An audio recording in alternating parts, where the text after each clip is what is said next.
ધોરણ 5 એમાં ગણિતમાં આજે આપણે બીજું પેપર લઈશું.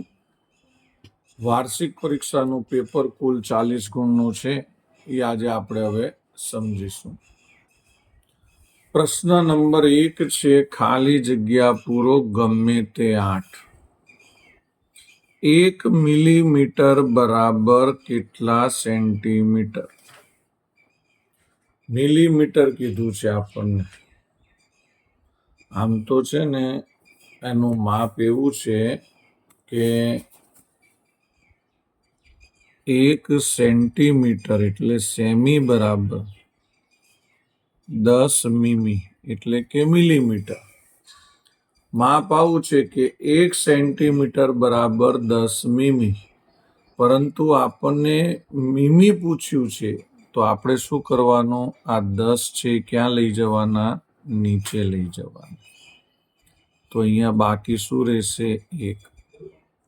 આ તો સેમી છે જ, પણ આ 10 જે ગુણાકારમાં છે એ ક્યાં જતા રહેશે? સીધા ભાગાકારમાં. તો જવાબ શું આવ્યો? 1 મિલીમીટર બરાબર 1/10 સેમી.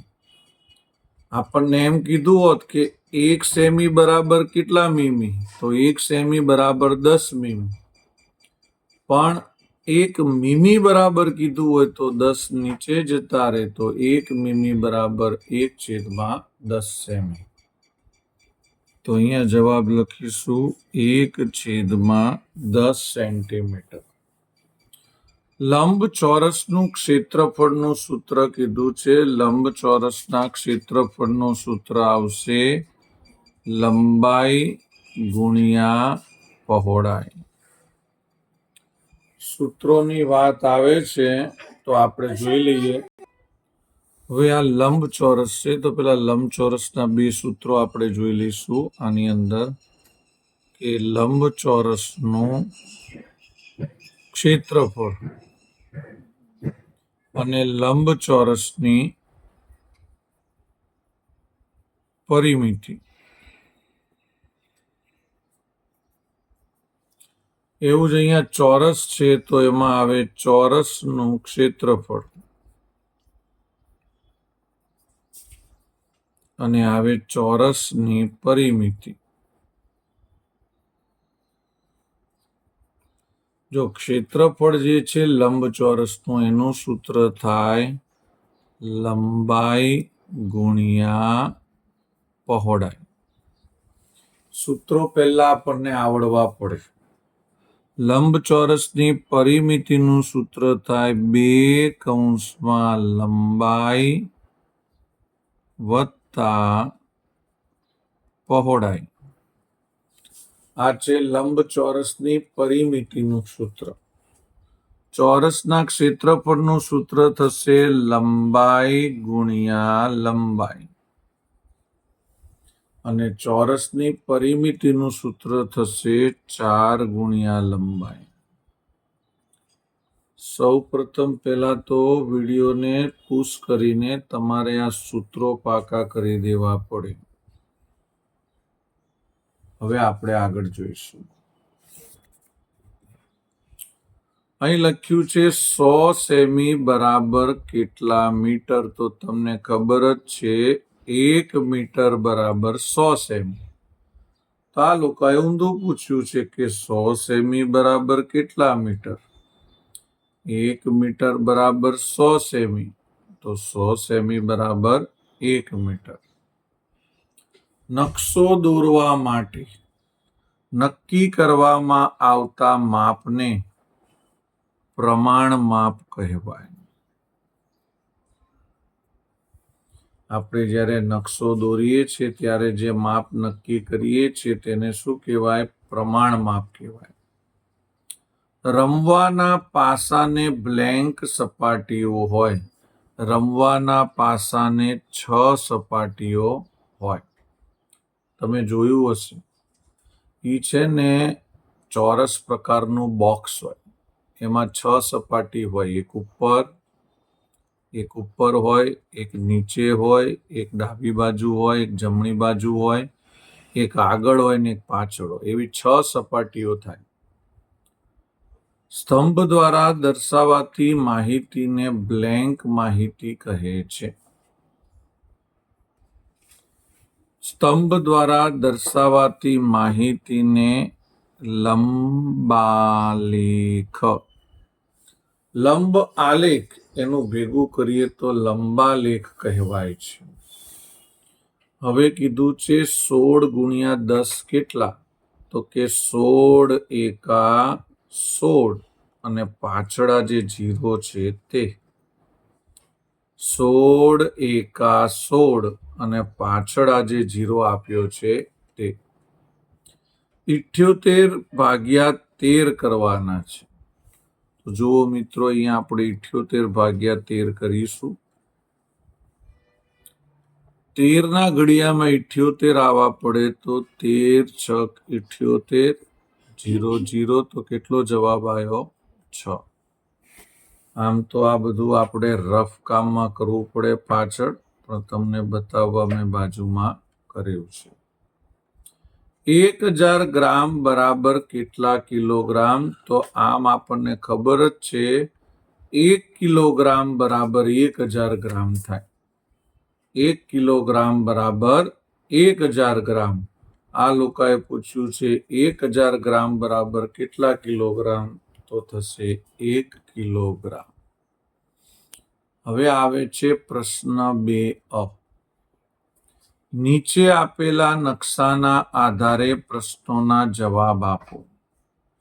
અહીંયા ઇન્ડિયા ગેટ છે, અહીં રાષ્ટ્રપતિ ભવન છે, આ જે 4 રસ્તા ભેગા થાય છે ચોકડી જે છે એ વિજય ચોક છે, આ રફી માર્ગ છે, આ જનપથ માર્ગ છે, અને આ જે માર્ગ છે એ છે માનસી રોડ. હવે આપણે એના ક્વેશ્ચનો રીડ કરીશું. રાષ્ટ્રપતિ ભવનથી ઇન્ડિયા ગેટ સુધી જતા વચ્ચે કેટલા 4 રસ્તા આવે છે? તો તમે અહીંયા જોઈ શકો છો, રાષ્ટ્રપતિ ભવનથી ઇન્ડિયા ગેટ સુધી જાઓ તો કેટલા 4 રસ્તા આવે? 1 2 3 અને 4. તો અહીંયા આપણે લખવાનું 4. પછી નવો પ્રશ્ન આપ્યો છે કે રાષ્ટ્રપતિ ભવનથી શું વધુ નજીક છે? રફી માર્ગ કે વિજય ચોક? આ રહ્યું રાષ્ટ્રપતિ ભવન, આ રહ્યો વિજય ચોક ને આ રહ્યો રફી માર્ગ. તમે જોઈ શકો છો રાષ્ટ્રપતિ ભવનથી વધુ નજીક કયો છે? વિજય ચોક છે. તો આપણે અહીંયા લખીશું વિજય ચોક. ત્રીજો પ્રશ્ન આપણને આપ્યો છે જનપથથી શું વધુ નજીક છે? ઇન્ડિયા ગેટ કે રાષ્ટ્રપતિ ભવન? તો એના માટે આપણે પાછી આકૃતિ જોઈ લઈશું. આ રહ્યું જનપથ, આ જનપથ અહીંયા છે, એનાથી ઇન્ડિયા ગેટ વધારે નજીક છે કે રાષ્ટ્રપતિ ભવન? તો આપણે જોઈ શકીએ છીએ ઇન્ડિયા ગેટ નજીક છે. તો આપણે અહીંયા લખી દઈશું ઇન્ડિયા ગેટ. India gate. હવે આગળ આવે છે માનસી રોડ અને વિજય ચોકની વચ્ચે કયા 2 માર્ગો ઓળંગવા પડે? કયા? માનસી રોડ અને વિજય ચોક. તો આપણે આકૃતિ જોઈશું આગળ. માનસી રોડ અને વિજય ચોક, આ બંને વચ્ચે આપણે કયા 2 રોડ ક્રોસ કરવા પડે? જનપથ અને રફી માર્ગ. આ છે માનસી રોડ, આ છે વિજય ચોક. અહીંથી અહીં જવું હોય આમ થઈને તો આપણે જનપથ અને રફી માર્ગને પસાર કરવા પડે, ઓળંગવા પડે. તો આપણે અહીંયા લખી દઈશું જનપથ અને રફી માર્ગ. આ 2 માર્ગ આપણે લખી દઈશું. નીચેના કોષ્ટકમાં 7 શહેરોનું તાપમાન દર્શાવેલું છે ને? નીચે કોષ્ટકમાં 7 શહેરોનું તાપમાન દર્શાવેલું છે, તેના આધારે પ્રશ્નોના જવાબ આપો. આ શહેર છે ને આ તાપમાન છે. મુંબઈ, કોલકાતા, ભોપાલ, ત્રિચૂર, જયપુર, અમદાવાદ ને શ્રીનગર. સૌથી ઓછું તાપમાન કયા શહેરનું છે? આપણે આ બધા જ નંબર જોઈ લઈએ ને તો આપણને તરત ખબર પડી જાય. સૌથી નાનો નંબર આ છે 22.1 અને કયું શહેર છે? શ્રીનગર. તો આપણે અહીંયા લખી દઈશું શ્રીનગર. સૌથી વધુ તાપમાન કયા શહેરનું છે? આપણે આ બધું જોઈશું તો તરત ખબર પડી જાય કે આ 41.2 સૌથી વધારે છે અને કયું શહેર છે? જયપુર. તો અહીંયા લખી દઈશું જયપુર. પછી આગળ પ્રશ્ન છે, ભોપાલ કરતા અમદાવાદનું તાપમાન કેટલું વધારે છે? તો આપણે પહેલા ભોપાલનું તાપમાન 35.8 છે, અમદાવાદનું તાપમાન 40.7 છે. તો હવે એના માટે આપણે બાદબાકી કરવી પડશે. બાદબાકી હું અહીંયા તમને કરીને બતાવી દઉં છું. 40.7 એમાંથી આ ભોપાલનું તાપમાન જે છે 35.8 એ આપણે શું કરવું પડે? માઇનસ કરવું પડે. કેટલું વધારે છે, કેટલું ઓછું છે, તફાવત શું છે, આવું આવે એટલે આપણે માઇનસ કરવું પડે. 7માંથી 8 ના જાય એટલે અહીંયા દસકો લેવાનો. દસકો લીધા પછી તરત જ 0 આવે તો ત્યાં 9 આવે ને આમાં 1 કપાય. 17માંથી 8 જાય. 17માંથી 8 જાય તો 9, 9માંથી 5 જાય તો 4, 3માંથી 3 જાય તો 0. જવાબ આવ્યો 4.9. તો આપણે અહીંયા જવાબ લખી દેવાનો 4.9. એમને અહીંયા કીધું છે કેટલું વધારે છે તો આપણે જોયું 4.9 વધારે છે. કોલકાતા અને ત્રિચુરના તાપમાન વચ્ચેનો તફાવત કેટલો? જો તફાવત આવ્યો એટલે પણ માઇનસ કરવું પડશે. કોલકાતા અને ત્રિચુર, જો આ કોલકાતાનું તાપમાન છે અહીંયા આપેલું છે અને આ ત્રિચુરનું તાપમાન છે. પાછું આપણે માઇનસ કરીશું. કોલકાતાનું તાપમાન વધારે છે એટલે પહેલા લખીશું 37.6 અને ત્રિચુરનું તાપમાન છે 30.9. હવે આની આપણે બાદબાકી કરીશું. 6માંથી 9 નો જાય તો 16 કરો, આમાં 1 કટ કરો એટલે 6 આવે. 16માંથી 9 જાય તો 7 થાય. 6માંથી 0 જાય તો 6 થાય. 3માંથી 3 જાય તો 0. જવાબ આવ્યો 6.7. અહીંયા આપણે જવાબ લખી દેવાનો. તફાવત કેટલો છે તો એમાં લખીશું 6.7. હવે આગળ લઈશું. નીચે આપેલા ત્રિપરિમાણીય આકારોને અનુરૂપ આકૃતિ સાથે જોડો. તો આપણે હવે એને જોડવાનો પ્રયત્ન કરીશું. આપણને અહીંયા આકૃતિ આપી છે અ અને બ. અહીંયા એકમાં જે આકૃતિ આપી છે એ કોની જોડે જોડાશે? નક્ષભાઈ બોલશે. એ જોડે, બી જોડે, સી જોડે કે ડી? બી જોડે. તો એ ની જોડે આવશે, એકની જોડે આવશે બી. આ બીજા નંબરની આકૃતિ કોની જોડે જોડાશે? ડી. નહીં, બીજો નંબર, બીજા નંબરની આકૃતિ, બીજા નંબરની આકૃતિ છેલ્લા વાળામાં બરાબર છે ડી. ત્રીજા નંબરની આકૃતિ બોલો. ત્રીજા નંબરની એ. એ, વેરી ગુડ, એમાં આવશે એ. અને ચોથા નંબરની આકૃતિમાં આવશે સી. સી, બરાબર છે, વેરી ગુડ, વેલ ડન. એક વાડીમાં 6 પ્રકારના વૃક્ષો છે.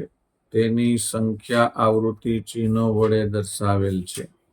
એક લાઈન હોય તો 1 વૃક્ષ, આવી 2 લાઈન હોય તો 2 વૃક્ષ, આવી 3 લાઈનો છે જુઓ તો 3 વૃક્ષ. અહીંયા 1, 2, 3 ને 4 લાઈન છે તો 4 વૃક્ષ.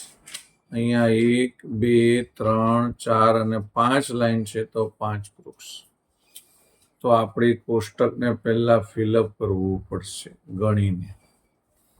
અહીંયા જુઓ 1 2 3 4 5 6 7 8 9 10 બંને 5 5 છે એટલે 5 ને 5 10.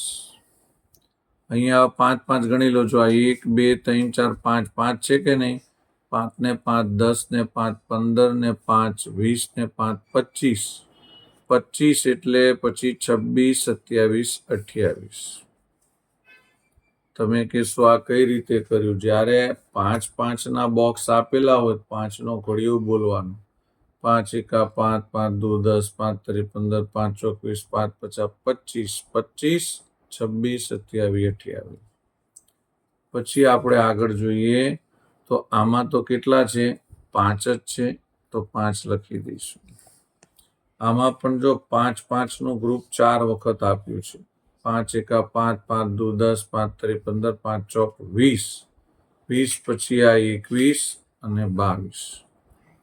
તો આપણે એ લખી દઈશું 22. અહીંયા તમે જોઈ શકો છો 5 5 ના ગ્રુપ 3 આપ્યા છે. 5 એકા 5 5 દુ 10 5 તરી 15 16 17 18 ને 19. તો અહીંયા આપણે લખી દઈશું 19.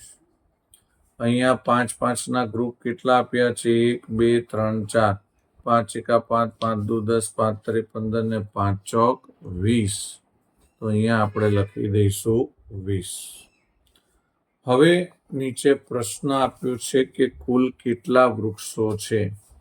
કેટલા વૃક્ષો છે એના માટે આપણે શું કરવું પડશે? પહેલા ટોટલ કરવું પડશે. તો ચાલો અહીંયા ટોટલ કરીશું. 0 ને 8, 8 ને 2 10, 10 ને 5 15, 15 ને 9 એટલે 24 નો 4 વધી પડી 2, 2 ને 3 4 5 6 7 8 9 અને 10 104 થાય છે. ફરી એકવાર ટોટલ કરીશું. અહીંયા 8 છે, 8 ને 2 10 ને 5 15, 15 અને અહીંયા આપેલા છે 9 24 કમ્પ્લીટ છે. તો પહેલો પ્રશ્ન છે કેટલા વૃક્ષો છે? તો ટોટલ વૃક્ષો કેટલા છે? 104. તો લખવાનું 104 વૃક્ષો. આંબા કરતા લીમડાના વૃક્ષો કેટલા વધારે છે? હવે આના માટે પાછી બાદબાકી આવશે. તમે જોઈ શકો છો આ રહ્યો આંબો. આંબાના કેટલા છે? 22. અને લીમડો ક્યાં ગયો? તો જો આ રહ્યો લીમડો. લીમડાના કેટલા છે? 28. તો 22 અને આ 28. તો આપણે 28 ભાગ્યા 22, 28 ઓછા 22 કરવાનું. 28 ઓછા 22 કરો. 8 માંથી 2 જાય તો 6, 2 માંથી 2 જાય તો 0. 6 જવાબ આવશે. તો અહીંયા આપણે લખીશું 6 વૃક્ષો. પીપળા કરતા વડના વૃક્ષો કેટલા ઓછા છે? જો લખ્યું છે પીપળા કરતા વડના વૃક્ષો કેટલા ઓછા છે. તો આ રહ્યો પીપળો 19 છે અને આ રહ્યો વડ એ 10 છે. તમે 19 માંથી 10 કાઢો તો જવાબ તમારો આવી જાય 9. તો અહીંયા લખીશું 9 વૃક્ષો. નવો પ્રશ્ન છે બાવળ કરતા જામફળના વૃક્ષો કેટલા ગણા છે? તો એના માટે પાછું આપણે જોવું પડશે બાવળના કેટલા છે અને જામફળના કેટલા છે. બાવળના 5 છે, જામફળના 20 છે. જો હું તમને સમજાવું. બાવળ એના 5, જામફળ એના 20. આપણને કીધું છે કેટલા ઘણા છે. તો 5 ના ઘડિયામાં 20 આવવા પડે. 5 એકા 5 5 દુ 10 5 તરી 15 ને 5 ચોક 20. તો આ વચ્ચે જે 4 આયા ને એ 4 કહેવાય ઘણા. તો આપણને અહીંયા પ્રશ્ન પૂછ્યો તો કે બાવળ કરતા જામફળના વૃક્ષો કેટલા ગણા છે? તો આપણે લખવાનું 4 ગણા. શું લખવાનું? 4 ગણા. હવે આપણને અહીંયા ગુણાકાર કરો એ આની અંદર આપેલું છે. તો આપણે ગુણાકાર કરવાની અહીંયા જગ્યા તો છે નહીં, પણ કદાચ તમારી એક્ઝામમાં ગુણાકાર કરવા માટેની જગ્યા તમને આપે. તો સૌપ્રથમ આપણે હવે ગુણાકાર કરીશું. આની અંદર 225 ગુણ્યા 25 છે, તો આપણે અહીંયા બતાવીશું 225 ગુણ્યા 25. 225 ગુણ્યા 25 કરવાના પહેલા એકમ દશકનો શૂન મૂકવાનો. 2 પચા 10 વધી પડી 1, 2 દુ 4, 4 ને 1 5 અને 2 દુ 4. આગળ આપણે ફરીથી જોઈએ તો 5 પચા 25 વધી પડી 2, 5 દુ 10, 10 ને 2 12 વધી પડી 1, 5 દુ 10, 10 ને 1 11. હવે આનો શું કરવો પડશે મિત્રો? હવે આનો કરીશું સરવાળો. 5, 2, 5 ને 1 6, 4 ને 1 5. ખરેખર આવી રીતે દાખલો ગણવો પડે, પણ આપણી પાસે જગ્યા ઓછી છે એટલે 56 25 લખ્યા છે જવાબના, તો આપણે અહીંયા ડાયરેક્ટ લખી દઈશું 56 25. હવે બીજો દાખલો છે. બીજો દાખલો છે 164 ગુણ્યા 57. એ આપણે અહીંયા ગણીશું 164 ગુણ્યા 57. ગુણાકારમાં તો રોકડા માર્ક મળે, ધ્યાન રાખવું જોઈએ ગુણાકારમાં. એકમ દશકની શૂન.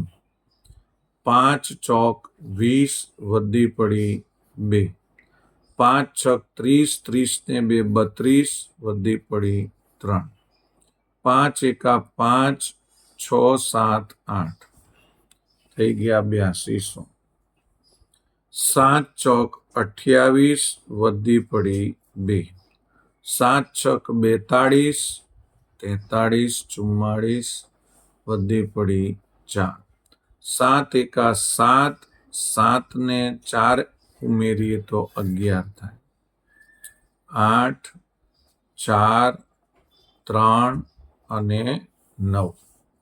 તો તમે અહીંયા ટોટલ જોઈ શકો છો, આવ્યું 9348. તો અહીંયા આપણે જવાબ લખી દઈશું 9348. હવે ત્રીજો ગુણાકાર કરવાનો છે આપણે. એ ત્રીજો ગુણાકાર કરીશું. અહીંયા લખ્યું છે 360 ગુણ્યા 19. તો આપણે લખીશું 360 ગુણ્યા 19. સૌ પ્રથમ પહેલા શું આવશે? તો કે એકમ દશકની શૂન. 1 ને 0 વડે ગુણો, 0 ને કોઈ પણ સંખ્યા વડે ગુણાકાર કરો તો 0 આવે, કારણ કે 0 નો ઘડિયો છે જ નહીં. 6 એકા 6, 3 એકા 3.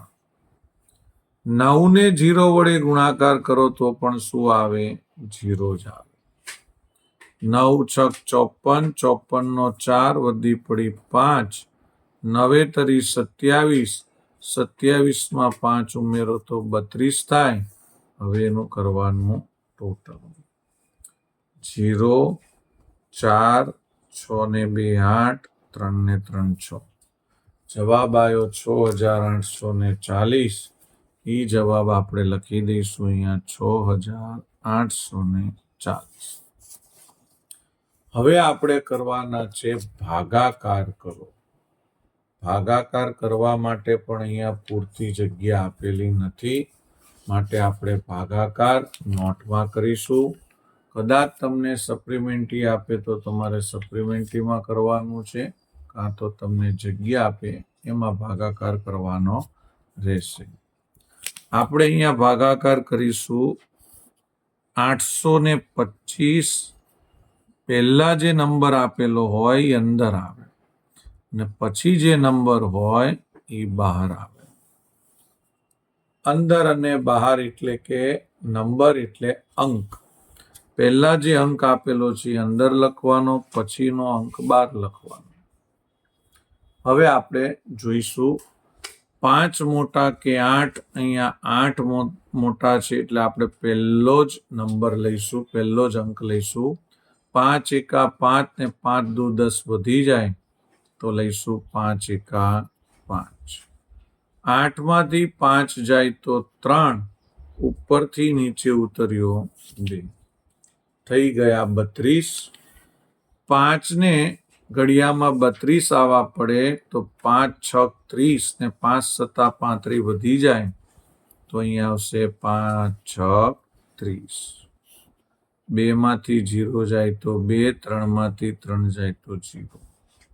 ઉપરથી શું નીચે આવશે? ઉપરથી નીચે આવશે 5. હવે 5 ના ઘડિયામાં 25 આવવા પડે તો 5 50 25. 5 માંથી 5 જાય તો 0, 2 માંથી 2 જાય તો 0. જવાબ આવ્યો 165. તો આપણે અહીંયા જવાબ લખી દઈશું બરાબર કરીને 165. એક્ઝામમાં તમારે આવો દાખલો ગણવો પડે, આખો ભાગાકાર. હવે આપણને બીજો ભાગાકાર અહીંયા આપ્યો છે 869 ભાગ્યા 11. પહેલા જે 869 છે એ અંદર લખીશું, 11 છે એ બહાર લખીશું. 11 નો ઘડિયો બોલવાનો, 8 તો નાના છે 11 કરતા, એટલે 2 જ સંખ્યા લેવી પડશે. 11 નો ઘડિયો બોલવાનો 86 થી નાના આવવા પડે. 11 7 77 ને 11 8 88, 88 વધી જાય તો 11 7 77. હવે 77 છે એમાં આપણે બાદ કરવાનું તો અહીં દસકો લેવો પડશે તો 16 થઈ જશે. અહીંયા 7. 16 માંથી 7 જશે તો 9.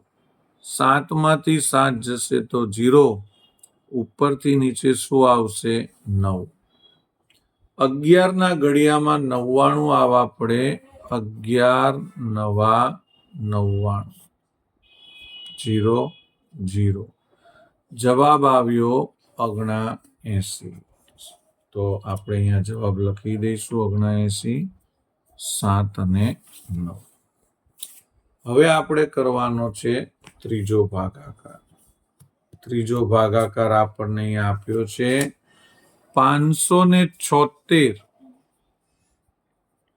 ભાગ્યા 12. તો એ 12 આપણે બહાર લઈશું. 12 નો ઘડિયો બોલવાનો અને 5 તો નાના છે 12 કરતા, એટલે 2 અંક લેવા પડશે. 12 નો ઘડિયો બોલવાનો, એમાં 57 અથવા તો 57 થી નાના આવવા.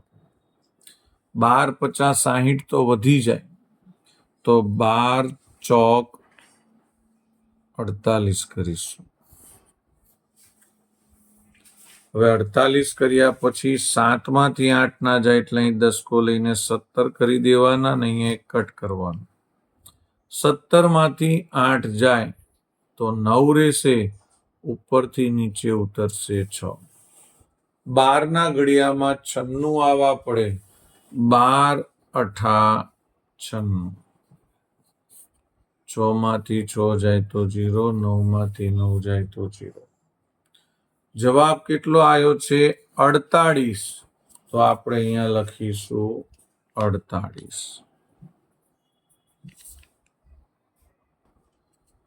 એક લંબચોરસ પ્લોટની લંબાઈ 26 મીટર છે, પહોળાઈ 21 મીટર છે. તો આપણે આ લંબચોરસ દોરીશું અને એમાં લંબાઈ એટલે લાંબુ 26 મીટર છે અને પહોળાઈ 21 મીટર છે. ઘણા છોકરાઓના પ્રશ્ન હોય છે કે સાહેબ અમને ક્યાંથી ખબર પડે 26 અહીંયા લખવી? 26 મોટા કે 21? તો કે 26 મોટા. તો આ લાંબી લાઈન તો આ જ છે ને, આના કરતા. તો એનો મતલબ અહીંયા મોટી સંખ્યા આવે. આ લંબાઈ છે, આ પહોળાઈ છે. શોધવાનું શું છે? પ્લોટની પરિમિતિ. તમે મને કહેશો કે આ પ્લોટ કેવો છે? પ્લોટ લંબચોરસ છે. પ્લોટની પરિમિતિ શોધવાની હોય, પ્લોટ લંબચોરસ છે, તો આપણે સૂત્ર મૂકવું પડે લંબચોરસની પરિમિતિ. અને મેં તમને સ્ટાર્ટિંગમાં પેપર ચાલુ થયું એ પહેલા જ તમને સૂત્રો સમજાયા.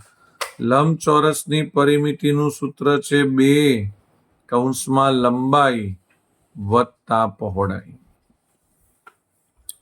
2 તો લખી દઈશું. લંબાઈ કેટલી છે? 26, તો કૌંસમાં 26. પહોળાઈ કેટલી છે? 21, તો કૌંસમાં 21. અહીંયા 2 ના 2 લખીશું. 26 અને 21 નો સરવાળો કરીએ. 6 ને 1 7, 2 ને 2 4, તો થઈ ગયા 47. 47 ગુણ્યા 2, તો 47 ગુણ્યા 2 કરો તો 2 સત્તા 14 વધી પડી 1, 2 ચોક 8 ને 1 9. આવી રીતે તમારે 47 ગુણ્યા 2 કરવાના. 7 દુ 14, 2 ચોક 8 ને 1 9. ચાલો, હવે આપણને શેમાં આપેલું છે? મીટરમાં આપેલું છે. તો અહીંયા પણ આપણે શું લખી દઈશું? મીટર. તો આપણો આ પહેલો દાખલો પૂરો થયો. હવે આપણે આગળ રકમ વાંચીશું. હવે શું લખે છે? હવે લખે છે કે મનહરના રસોડાના ભોંયતળિયાનું માપ 400 સેમી ગુણ્યા 100 સેમી છે. આ જ દાખલો તમારે 5મામાં આવે છે, 6ઠામાં આવે છે. આ ભોંયતળિયાની વાત કરી છે તો આપણે જોઈ લઈએ. આ રહ્યું ભોંયતળિયું.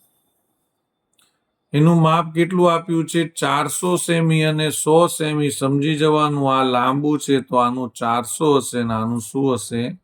100 સેમી લખી દઉં. પછી લોકો એમ કે છે કે 20 સેમી લંબાઈની ચોરસ ટાઇલ્સ બેસાડવાની છે.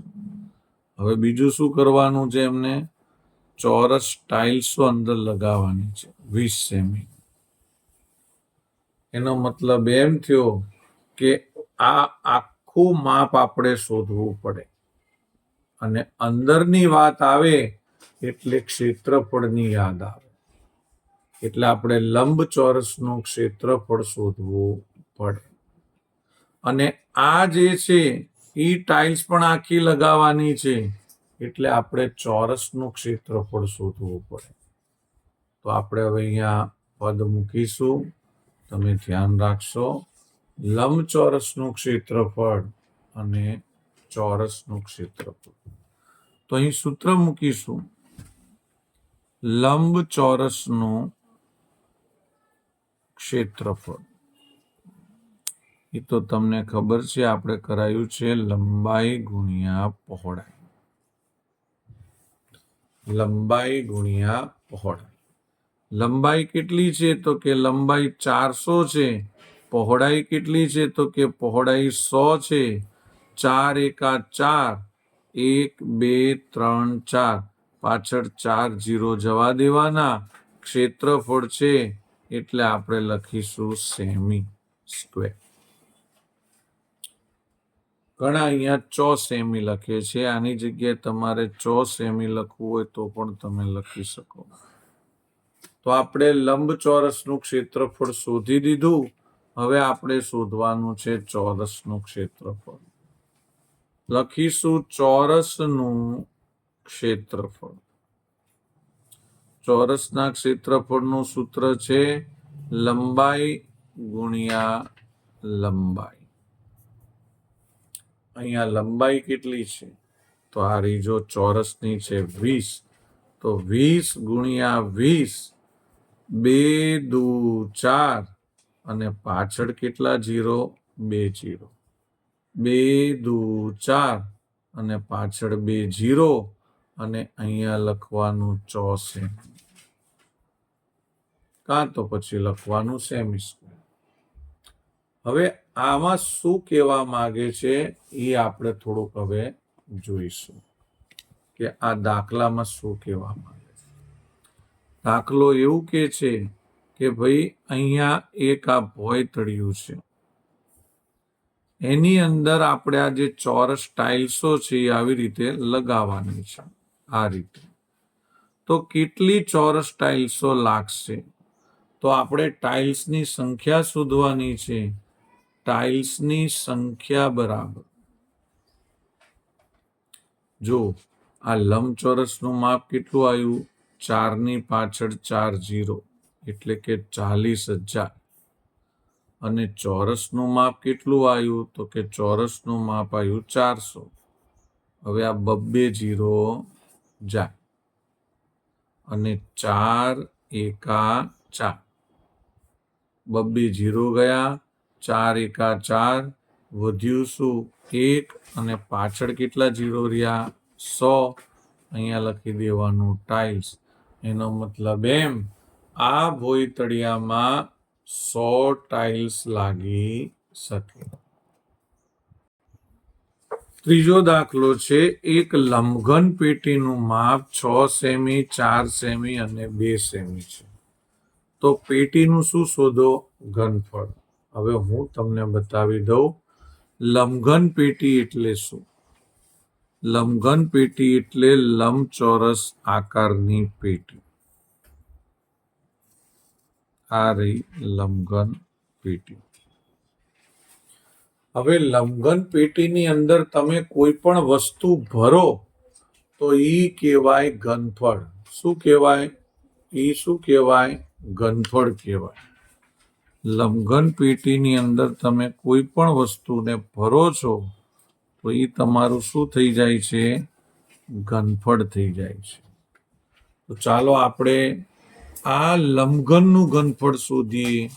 લંબઘનનું ઘનફળ એનું સૂત્ર છે લંબાઈ ગુણ્યા પહોળાઈ ગુણ્યા ઊંચાઈ. મારી પાસે થોડો જગ્યાનો અભાવ છે એટલે આપણે આવું લખ્યું છે, પણ તમારે આખું લખવાનું છે લંબાઈ ગુણ્યા પહોળાઈ ગુણ્યા ઊંચાઈ. આપણને લંબાઈ, પહોળાઈ અને ઊંચાઈ આપી દીધું છે. જુઓ 6 સેમી, 4 સેમી અને 2 સેમી. તો આપણે લખી દઈશું 6 ગુણ્યા 4 ગુણ્યા 2. તો 2 ચોક 8 અને 8 છક 48. ચલો ઈ ના ખબર પડે તો 6 ના 6 રવા દો, 4 દુ 8 અને હવે 6 અઠા 48. જવાબ સેમીમાં છે તો સેમી લખવાનું, પરંતુ આપણે ઘનફળ શોધ્યું છે એટલે આગળ શબ્દ આવે ઘન સેમી. શું શબ્દ આવે આગળ, ઘન સેમી. લંબઘનનું ઘનફળ બરાબર લંબાઈ ગુણ્યા પહોળાઈ ગુણ્યા ઊંચાઈ આપણને તૈયાર આપી છે. 6 ગુણ્યા 4 ગુણ્યા 2, 6 ના 6 રવા દીધા, 4 દુ 8 અને 6 અઠા 48. હવે આવે છે ચોથો દાખલો. સાપ સીડી રમવાના એક પાસાની લંબાઈ 2 સેમી છે, તો તેનું ઘનફળ શોધો. હવે મારે તમને મિત્રો એ કેવું છે કે સાપ સીડી રમવા માટેનો જે પાસો હોય છે એ પાસો કેવો હોય છે તમને સારી રીતે ખબર છે. એ ચોરસ પ્રકારનું બોક્સ હોય ને એના જેવો પાસો હોય છે, જાણે ચોરસ બોક્સ હોય. લંબચોરસ બોક્સ હોય તો એને લંબઘન કહેવાય, અને ચોરસ બોક્સ હોય તો એને સમઘન કહેવાય. અને સમઘનનું અહીંયા શું શોધવાનું કીધું છે, ઘનફળ. તમે કહેશો સર કીધું તો પાસાનું ઘનફળ શોધવાનું છે. પાસો સમઘન હોય એટલા માટે આપણે અહીંયા શોધીશું સમઘનનું ઘનફળ. સમઘનનું ઘનફળનું સૂત્ર છે લંબાઈ ગુણ્યા લંબાઈ ગુણ્યા લંબાઈ. સમઘનના ઘનફળનું સૂત્ર છે લંબાઈ ગુણ્યા લંબાઈ ગુણ્યા લંબાઈ, એટલે કે લંબાઈ 3 વખત.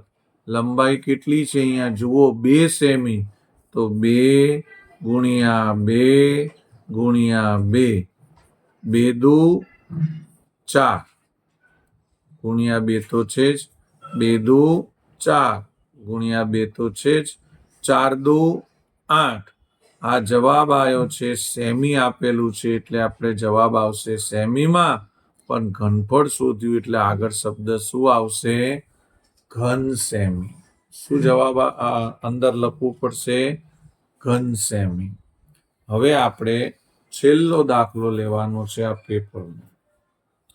એક લંબઘન બોક્સની લંબાઈ આપી છે 15 સેમી અને પહોળાઈ આપી છે 8 સેમી, ઊંચાઈ આપી છે 1 સેમી અને આપણે બોક્સનું ઘનફળ શોધવાનું છે. તો આપણે પહેલા આ જે લંબઘન બોક્સ છે એ લંબઘન બોક્સને અહીંયા ડ્રો કરીશું. તમને કીધું છે ઘનફળ શોધવાનું બોક્સનું. બોક્સ લંબઘન છે તો આપણે સૂત્ર મૂકીશું લંબઘનનું ઘનફળ. લંબઘનનું ઘનફળ કેટલું થાય? લંબાઈ ગુણ્યા પહોળાઈ ગુણ્યા ઊંચાઈ. જો લંબાઈ કેટલી આપી? 15 ગુણ્યા પહોળાઈ કેટલી આપી? પહોળાઈ 8 ગુણ્યા ઊંચાઈ કેટલી આપી? ઊંચાઈ આપી છે 1. હવે આપણે એનો ગુણાકાર કરીશું. 15 અઠા 120, પાછળ ગુણ્યા 1 તો છે જ. 120 એકા 120. જવાબ સેમીમાં છે તો સેમી લખીશું, પણ ઘનફળ શોધ્યું છે તો આગળ શું લખવાનું? ઘન, એટલે ઘન સેમી. તો અહીંયા આપણું આ બીજું પેપર ગણિતનું પૂરું થાય છે. બાય.